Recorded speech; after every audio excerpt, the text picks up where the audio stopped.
Surviving alone is one thing.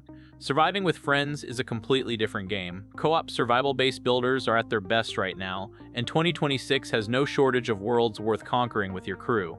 Here are 10 you absolutely need to check out. Step through a mysterious portal, and you don't just survive a strange land. You stitch entire worlds together with the wave of a card. Nightingale is a shared world survival crafting game set in a gaslamp fantasy multiverse, where humanity's portal network has collapsed and you're a realm walker stranded among the Feywilds. Instead of one static map, you carry roam cards, magical recipes you slot into portals to conjure biomes on demand. Want a sun-baked desert packed with rare resources? Build the card. Need a dangerous, monster-heavy forest to test your gear? Stack the modifiers and walk right in. The world bends to what you craft, and the base building here is something else. This is grand, vertical, Victorian-inspired construction. Soaring estates with proper masonry, timber framing, ornate windows, and sprawling multi-floor manors that feel ripped from a Gothic storybook. You're not just throwing up a wooden shack to block the cold. You're an architect raising a stately home across realms, decorating it, powering it, and turning it into a true base of operations you could be genuinely proud of. Survival runs deep underneath all that elegance. You manage hunger, gear durability, environmental threats, and increasingly tough enemies, while crafting refined tools, tailored outfits, and enchanted equipment to push into harsher realms. Hunt towering bosses, chase loot, and upgrade your way toward the city of Nightingale itself. It shines in co-op too. Friends can drop in using simple join codes, with crossplay that links Steam and Epic players seamlessly so you can build and explore your realms together. Nightingale is in early access on PC through Steam and the Epic Game Store, steadily refining and expanding as it marches toward its full release. If you want survival with imagination, mystery, and a base worth obsessing over, this enchanted multiverse is calling.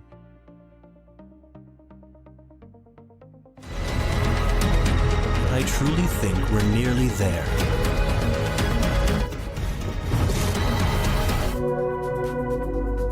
A containment breach in a massive underground research facility has unleashed interdimensional anomalies, and you're a scientist stuck inside. Deepfield Games essentially made Half-Life as a survival game. You're crafting weapons and tools from office supplies, cannibalizing broken computers for electronics, and managing everything from hunger and thirst to restroom usage. The game is self-aware about its absurdity.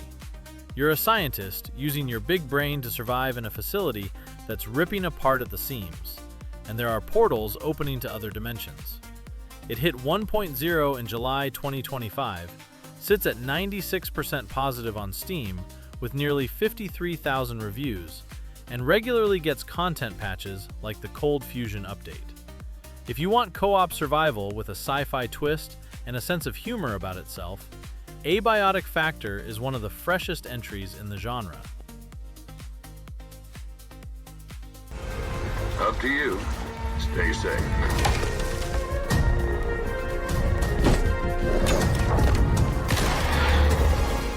Alright, so Icarus is probably the most beautiful and most brutal survival game I've played, and I'm not even exaggerating. This is from Dean Hall, the guy who made DayZ, so you know it's going to be intense.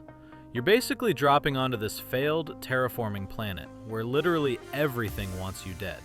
The wildlife, the weather, even the atmosphere itself. And here's the kicker. Icarus just announced it's coming to consoles with the New Frontiers expansion bundled in.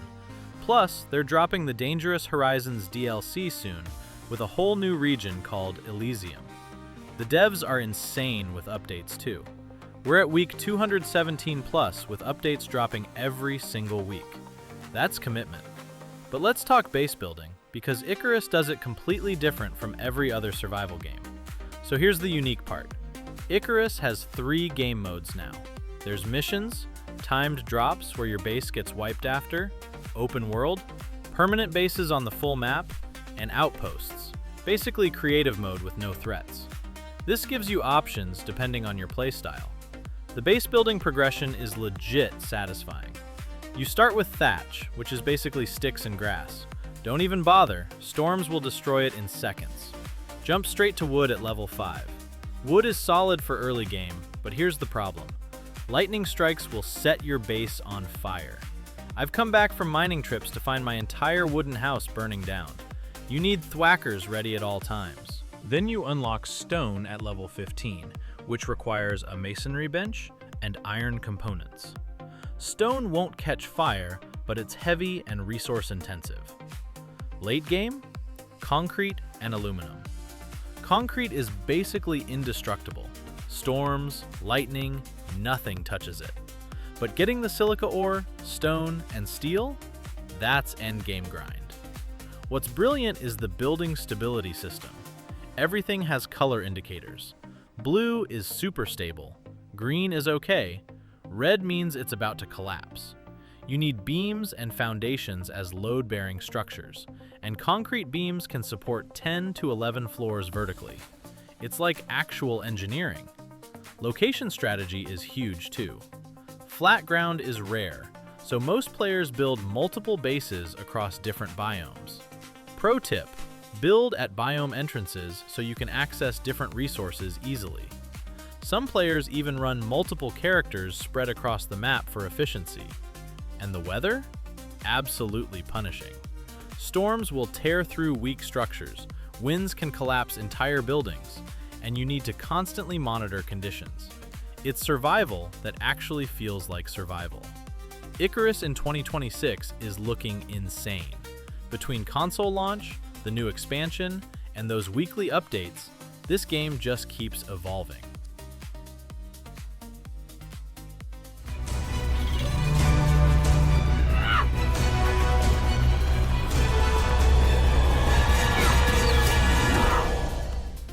ASKA delivers something most base-building games don't even attempt: a settlement that actually feels alive.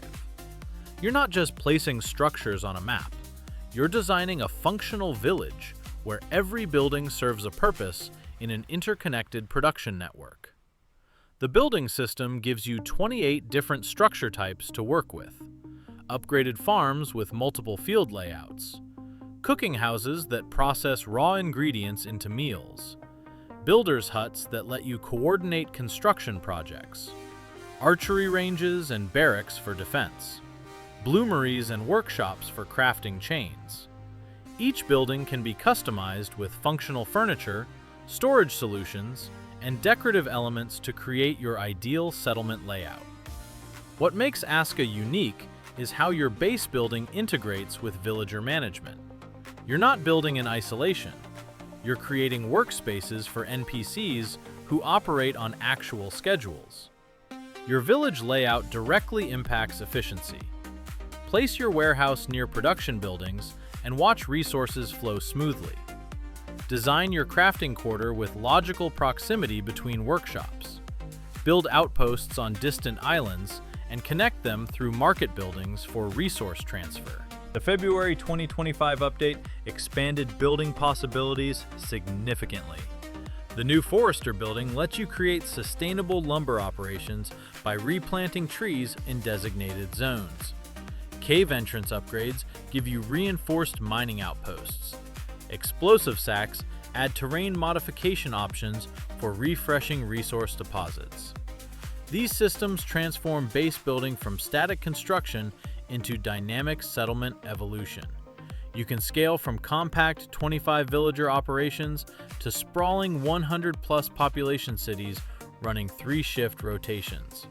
The building challenge grows with complexity, designing production chains that support your population, creating defensive perimeters with walls and towers, establishing fishing huts along lake biomes, setting up farming infrastructure with proper irrigation access. ASKA's procedurally generated islands mean every playthrough demands different building strategies. Flat land near caves for mining towns, lakeside settlements for fishing economies, coastal bases with shipbuilding access. The terrain forces creative architectural solutions, using elevation for layered construction, planning road networks between outposts, positioning defensive structures around resource-rich zones. For base building enthusiasts, ASKA offers depth through integration. Your construction choices directly shape how your settlement functions, grows, and survives.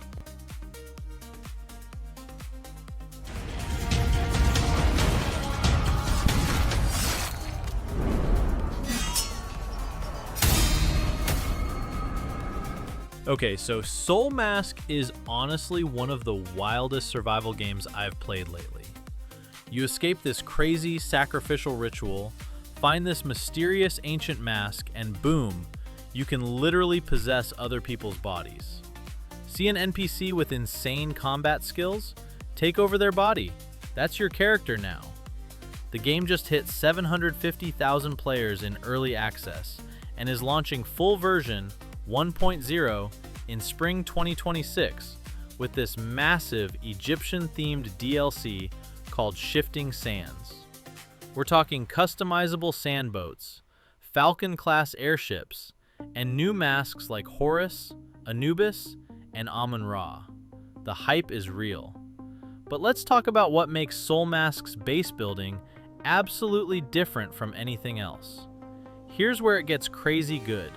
You're not just building a base for yourself, you're building a tribe. You can recruit up to 18 to 20 tribesmen, and each one has unique personalities, talents, and skills. Some are bloodthirsty warriors, others are master craftsmen. And yes, you might accidentally recruit a drunk, lazy guy who does nothing. It happens. The base building itself is super flexible. Finding flat ground is tough in the jungle terrain, but here's the pro tip. Build over water.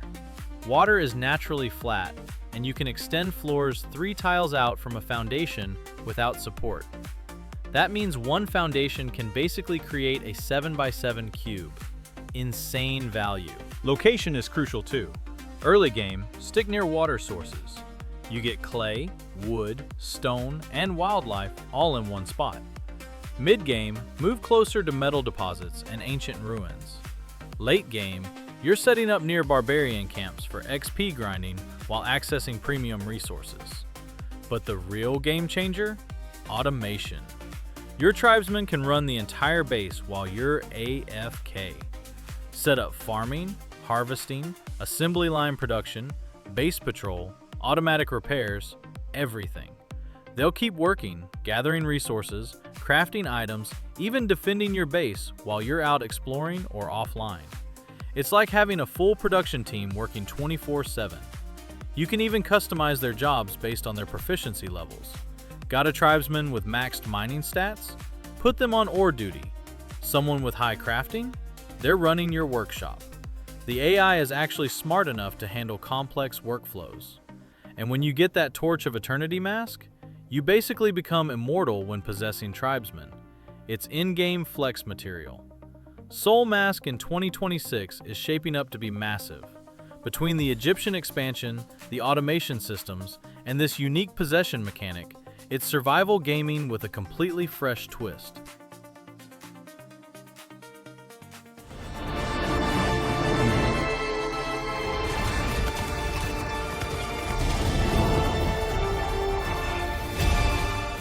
Okay, so Dune Awakening launched in June 2025, and it's absolutely massive. This is Funcom's take on the Dune universe as an MMO survival game, and they're not messing around. We're talking hundreds of players on one server, ornithopters you can fly, sandworms that'll swallow you whole, and base building that's actually critical to survival. The game hit over 140,000 concurrent players at launch and sold 1 million copies in 2 weeks. Chapter 2 just dropped in September with the Lost Harvest DLC, and Chapter 3 is coming early 2026 with Raiders of the Broken Lands. Console versions are hitting PS5 and Xbox Series X/S sometime in 2026 too. But let's talk about base building because Dune does it completely different from any other survival game. First off, you're not just building a base. You're claiming territory from the Emperor himself, and yeah, you gotta pay taxes. The bigger your base gets, the more expensive your taxes become. Don't pay? The Sardaukar show up at your door, and trust me, these aren't regular enemies. They're the Emperor's elite forces, and they will absolutely wreck you. Here's how it works.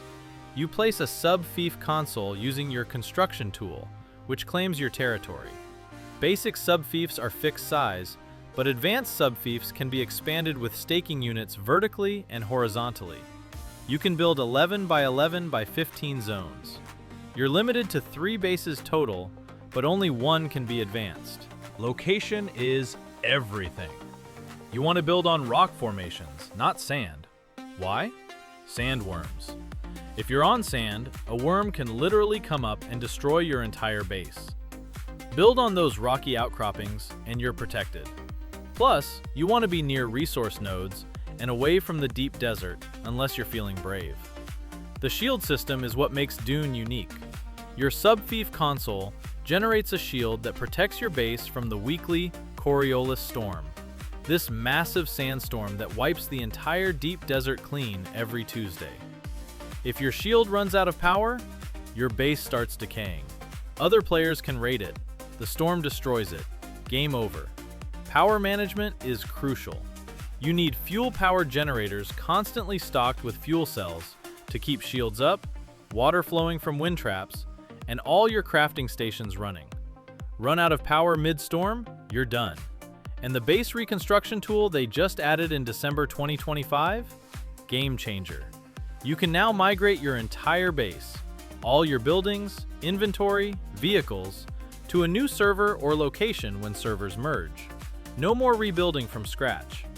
What's wild is you can claim abandoned bases if players stop paying taxes.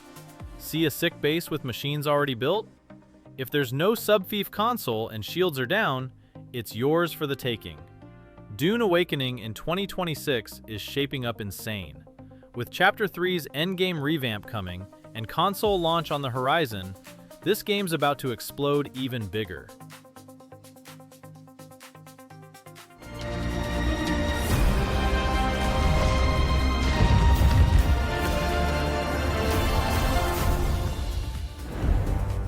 Alright, so Conan Exiles just hit its 7-year anniversary, and honestly, this game is still going strong. We're talking a massive December 2025 update that just dropped with sorcery overhauls, quality of life improvements, and even a new dodge roll mechanic. Yeah, you can finally dodge roll like a proper barbarian now. The devs at Funcom decided to pause new content in 2025 to focus on stability and bug fixes, and honestly, best decision ever. The game runs smoother than it ever has, and they're gearing up for more content in 2026 after making the foundation rock solid. But let's talk base building, because Conan Exiles has some of the most satisfying base construction in any survival game. Here's what makes it special. You've got 3 tiers of building materials, and each tier changes everything. Tier 1, sandstone, can be destroyed by weapons, so don't get too attached. Tier 2, stone brick / reinforced stone, requires explosives to break through. Tier 3, black ice / reinforced brick, good luck. The health is so high that raiders need siege equipment or literally summon a god to break in. Yes, you can summon actual gods in this game. The December update made building even better. Now your followers carry building materials for you. No more over-encumbering yourself just to build that extension. Crafting stations auto-pull resources from your inventory. It's the little things that make huge differences. Location is everything in Conan. You want to build against natural terrain, cliffs, mountains, canyons, because environmental walls can't be destroyed.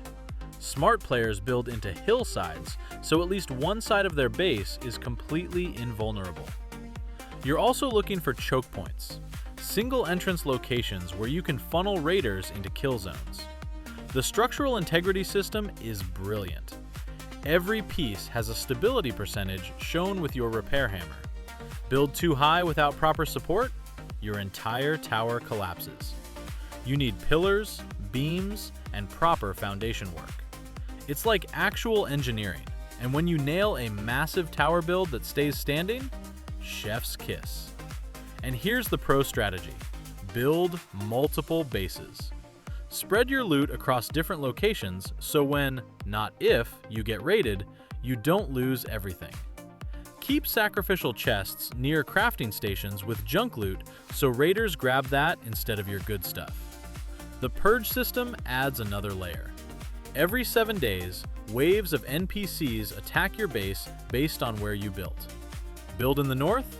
Enjoy frost giants. Desert? sandstorms and scorpions. You need defenses, archer thralls, traps, palisades, or you're getting wiped. With the new thrall trading system from the December update, you can now buy and sell followers for gold coins, making base defense setup way easier. Conan Exiles in 2026 is looking solid. 7 years in and still evolving.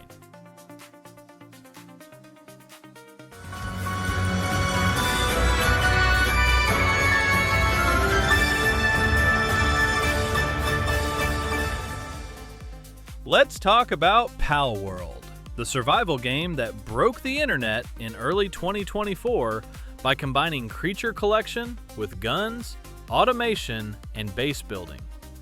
Think Pokemon meets Ark, but with a factory management twist. You capture creatures called pals, explore a massive open world, and build bases that operate like self-sustaining production facilities. It sold over 15 million copies on Steam in its first month, and the base building automation is a huge reason why. Now let's talk about what you can actually build. The PAL box system. Your base starts at level 2 when you place a PAL box. This creates a circular boundary, your base zone, where everything you build must stay. The PAL box isn't just a marker. It's your PAL storage, fast travel point, and base management hub all in one. You can build up to 3 bases total, unlocked at base levels 10 and 15. This multi-base system creates genuine strategic depth. Most players run one main production hub, one dedicated mining outpost near ore nodes, and one specialized facility for breeding or resource extraction. Each PAL box doubles as a fast travel point, so smart placement cuts travel time across the map. Automation through workforce. Here's what makes Palworld different. Your pals are your workforce, and they run everything autonomously. Each pal has work suitabilities: kindling, handiwork, mining, lumbering, transporting, planting, watering, generating electricity, gathering. These aren't cosmetic traits. They determine what jobs your pals perform and how efficiently. Deploy a pal with lumbering to your base, build a logging site, and they'll autonomously cut trees and haul wood to storage. Build a plantation, assign pals with planting and watering, and you've got automated farming that runs whether you're there or not. Furnaces smelt ore automatically with kindling pals. Assembly lines operate with multiple handiwork pals working simultaneously. The CEO of Pocket Pair credits this automation mechanic as Palworld's primary success factor. You're not micromanaging every task. You're designing self-sustaining production chains. Production buildings and progression. Structure progression goes wooden to stone to metal. Wooden structures unlock early but burn during raids, so stone is the minimum for anything critical. Metal tier unlocks at level 30 and provides the best durability. Production buildings scale from primitive workbenches to high-quality workbenches to production assembly lines that allow 3 pals to work simultaneously. Weapon assembly lines, electric furnaces, crushers, mills, each unlocked through the technology tree, creates more complex automation possibilities. The depth comes from chaining production. Pals mine ore, transport it to furnaces, smelt it into ingots, move those to assembly lines, and craft finished products. All autonomous. You're managing the workflow, not performing the tasks. Strategic layout design. Optimal base design focuses on minimizing PAL travel time. Place feed boxes centrally so pals can eat without long trips. Position storage chests near production buildings. Since you can craft using materials in any chest within your base, strategic placement cuts down on transport time. Flat, open layouts work best. Spread buildings with clear pathways between them. The game rewards functional design over aesthetics but the production efficiency you achieve makes it worthwhile. What makes it unique? Palworld isn't a traditional survival builder. It's automation-first design, where base building means optimizing factory workflows. You're assigning specialized labor, managing production chains, and creating genuinely hands-off resource generation that continues while you're exploring, raiding dungeons, or capturing more pals. If you want self-sustaining bases where your workforce handles everything, Palworld delivers automation depth unmatched in the survival genre.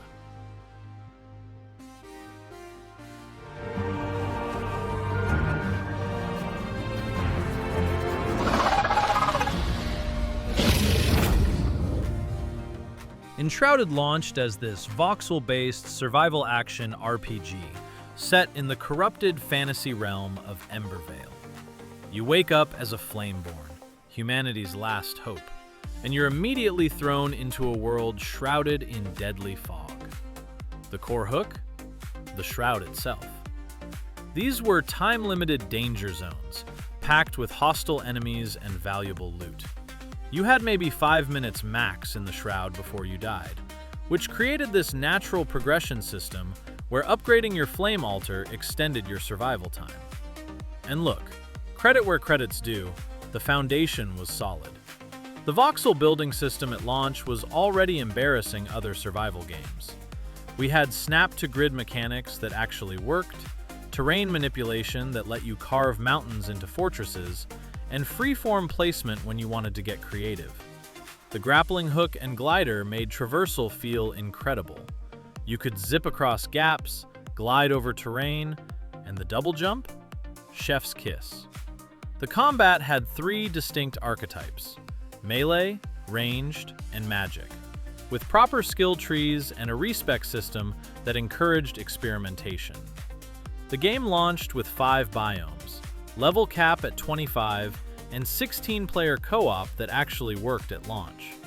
You'd summon NPCs to your base who'd give you crafting recipes and quests. The survival mechanics were refreshingly forgiving.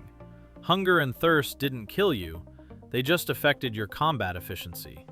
Drinking water boosted endurance, eating food boosted constitution. It was survival without the tedious punishment. But here's the thing about that early access launch, and I cannot stress this enough. There was no water. Like, functionally none. Sure, you had static puddles scattered around for visual flavor, maybe some decorative streams that were basically just textures.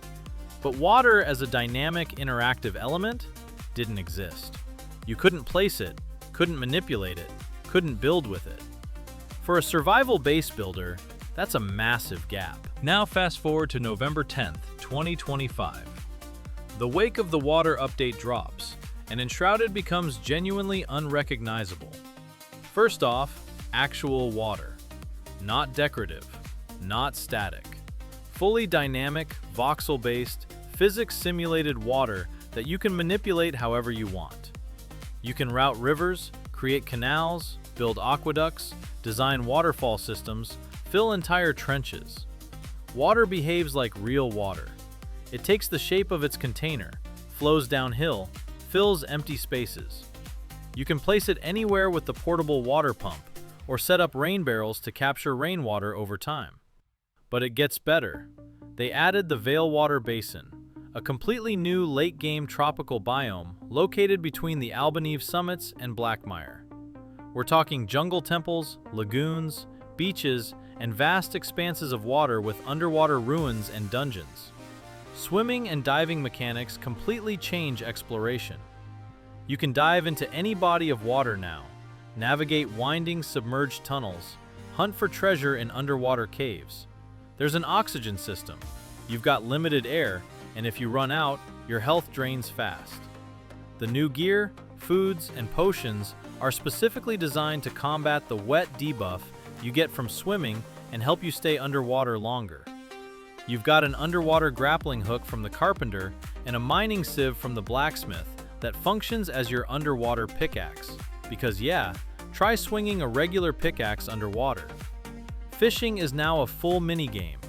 Craft a basic fishing rod, combine it with different baits, cast into bodies of water, and fight fish in a stamina-based minigame where you push opposite their pull. Different baits catch different rarity fish. Better rods give you a chance at epic catches.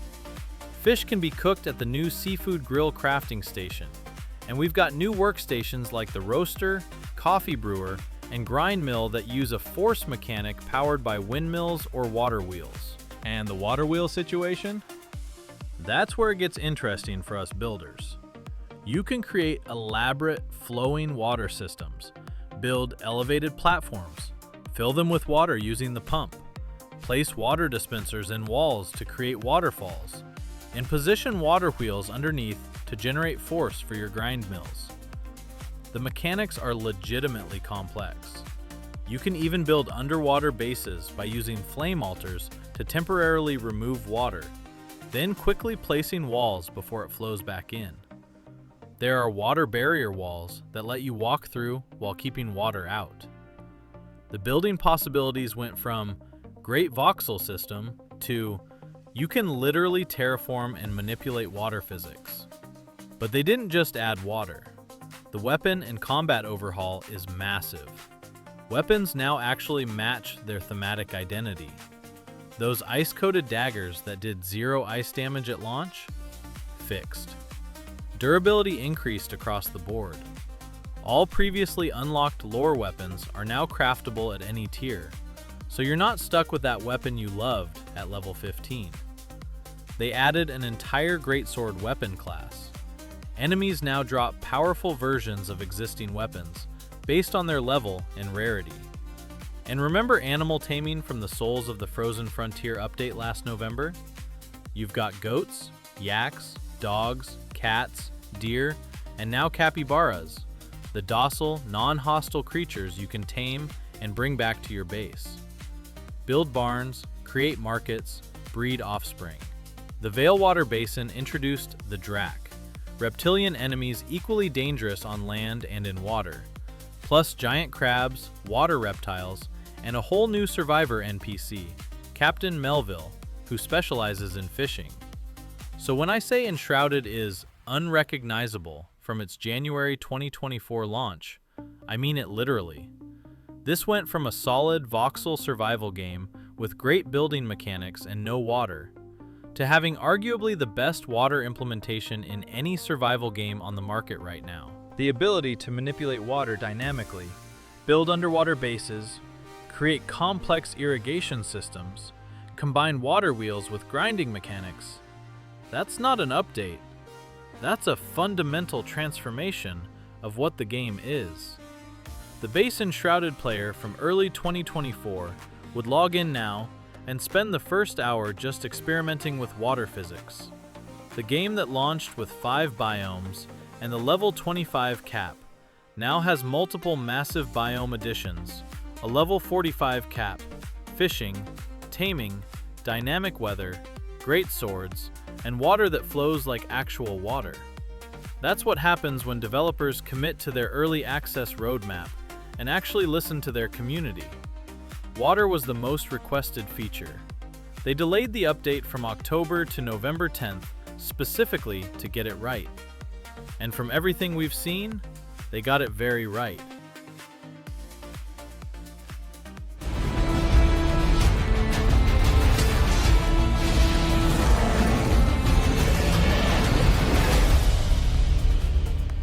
Most Viking survival games give you axes and tell you to chop wood.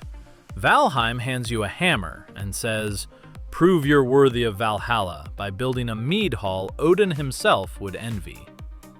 The building system uses realistic structural physics, where every beam, wall, and roof tile matters for stability. Your longhouse doesn't just shelter you from trolls and draugr, it's architectural proof that you belong among the Norse gods. And when storms rage and enemies attack, poorly designed structures literally collapse under their own weight. The structural integrity system is brilliant and punishing. Every piece displays color-coded stability. Blue means grounded, touching terrain, 100% stable. Green is good, yellow is concerning, orange is risky, and red means it's about to break. Place a piece onto something fully red and it immediately collapses, dropping resources. Stability degrades the further pieces extend horizontally or vertically from grounded supports. Build a wall 6 blocks high unsupported, watch it crumble. Each piece inherits maximum stability from what supports it. Add to something 50% stable, and your new piece caps at 50%. Weight matters. Stone walls hanging horizontally fail faster than wooden beams. The solution? Vertical support beams creating the shortest path to ground. Raise terrain beneath structures using the hoe so foundations touch earth, maximizing base stability. Plant trees. Yes, trees function as ground for support purposes, enabling insanely tall constructions. Use core wood, from pine trees, for stronger structural pieces than regular wood from birch and beech. Stone provides even better durability once you unlock the stone cutter. Cross-bracing with wooden beams distributes load, letting you build multi-story towers and suspended walkways that would otherwise collapse. Terrain manipulation is essential. The hoe levels uneven ground, preventing structural weaknesses from unbalanced foundations. The pickaxe removes rock for building sites. Flatten areas completely before placing floor tiles. Half-embedded foundations cause asymmetric stability failures that ruin symmetrical buildings. Smart builders raise ground beneath structures, ensuring entire bases rest on blue stable foundations. Boulders count as terrain too, so intersecting them provides natural grounding points. Weather systems directly impact construction. Wooden pieces exposed to rain decay to 50% durability, developing rotting textures until repaired. The solution? Proper roofing. Use actual roof tiles, not floor tiles repurposed as ceilings. Only real roof tiles protect from wind and weather. Build chimneys or roof openings for indoor campfires, angled to prevent rain entry while venting smoke. Smoke accumulation damages players over time, so ventilation isn't aesthetic, it's survival. The workbench radius system gates construction. You can only build within workbench range, and repairs require appropriate crafting stations nearby. Workbench for wood, stonecutter for stone. Place workbenches throughout your building site to extend construction zones. Advanced tip: hidden workbenches in perimeter walls or covered pits prevent enemy spawns in their radius, creating safe zones without visible clutter. Comfort mechanics reward interior design.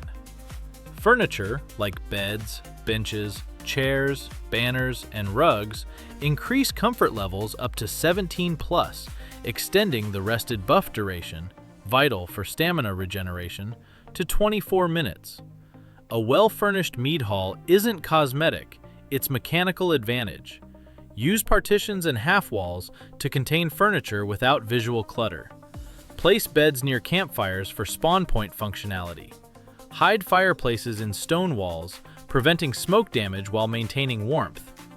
Defensive design matters critically. Enemies attack light sources and crafting stations aggressively. Build palisade walls with stake defenses around perimeters. Construct moats forcing enemies into kill zones. Create watchtowers and archer positions with half-wall protection. Design multiple exits for emergency escapes. Hide valuable items in separate secured rooms in case main defenses breach. Build on elevated terrain pillars. Most creatures can't scale steep walls. And minimizing terrain alteration improves FPS while providing natural defenses. Advanced techniques unlock creative freedom. Snap mechanics auto-align pieces for tight fits. Hold shift to disable snapping for custom angles. Stack chests vertically using 1x1 floor tiles as shelves, then destroy shelves. Chests hover indefinitely, quadrupling storage density. Use wood beams as snap points for outdoor flooring. Build recessed walls by placing doors for 3 snap points, using innermost points creating depth. Construct suspended platforms by placing 1-meter beams on floor edges, then 2-meter beams in front as supports for next tiles, avoiding dangerous balancing acts on high builds. Progression unlocks materials. Wood and thatch for starter structures, core wood for stronger builds, stone for fortifications, iron for reinforced construction, black metal for end-game bases. The cultivator plants crops and trees, enabling farm infrastructure. The forge processes bronze, iron, and other metals for advanced building components. Blast furnaces, kilns, and fermenters require dedicated crafting rooms as your base evolves from shelter to industrial complex.